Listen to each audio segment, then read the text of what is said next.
13h, 14h, Europe 1 Info. La suite, vous écoutez Clélie Mathias sur Europe 1 à 13h33 avec vos deux chroniqueurs du jour, Clélie, Gilles-William Goldnadel et Raphaël Steinville. Juste avant de parler des chiffres de la délinquance, Boualem Sansal est désormais immortel. Il a été élu à l'Académie française hier. Il succède à Jean-Denis Bredin au fauteuil numéro 3. Il a été élu presque à l'unanimité. Écoutez Vincent Trémollet de Villers qui, dans son édito d'Europe 1 ce matin, est revenu sur cet événement. C'est une chose très rare qu'un homme dans sa vie soit un exemple d'honneur intellectuel et moral et que le même reçoive aussi les honneurs officiels. Boualem Sansal, lui, a traversé la guerre civile algérienne où il a chaque jour risqué sa vie. Il a écrit des romans admirables à contre-courant de la naïveté générale sur l'islam conquérant. Il a connu l'arrestation arbitraire et la prison pendant 1 an. Et il est désormais membre d'une confrérie illustre où il se trouve avec Molière, Victor Hugo ou Marcel Pagnol. Au fauteuil numéro 3, qui est maintenant le sien, se sont assis notamment Georges Clemenceau et Marguerite Yourcenar. Cette élection, c'est un moment symbolique très important parce que Boualem Sansal, sans le vouloir, est devenu plus qu'un écrivain. C'est pour nous une sentinelle, un exemple et une espérance. Et alors, Raphaël Steinville et Gilles-William Goldnadel, elle est évidemment et éminemment symbolique, cette élection. Emmanuel Macron n'a pas encore réagi, en tout cas, vous le regrettez, Raphaël Steinville ? Oui, on peut s'en étonner, mais de la même manière qu'il avait été discret lors de l'incarcération et de la prise en otage de Boualem Sansal, peut-être qu'il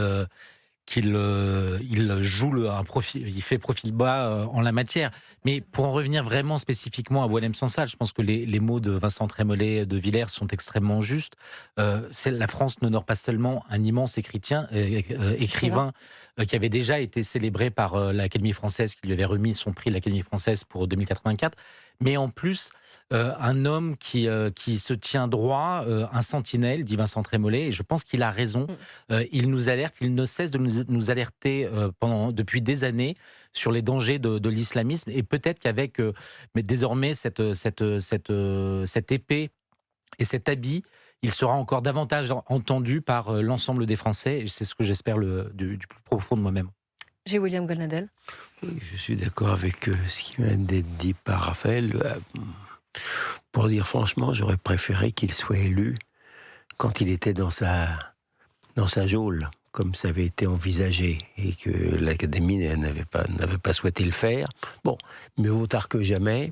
Et bien évidemment, il le mérite à beaucoup de titres, comme le dit Vincent Trémollet. Il me fait penser un peu à Joseph Kessel. Joseph Kessel était quelqu'un qui non seulement avait un grand bonheur d'écriture et de conviction, mais également avait fait la guerre, et avait pris des risques, donc ça me fait penser à lui. Il succède également, Vincent a parlé d'autres, mais à quelqu'un pour lequel j'avais beaucoup d'affection, qui s'appelait Jean-Denis Bredin, qui a été un grand avocat et un grand écrivain, et qui a fait un livre remarquable sur Dreyfus. Donc à beaucoup de titres, et j'ai tellement d'affection pour Boualem que je me réjouis de tout ça.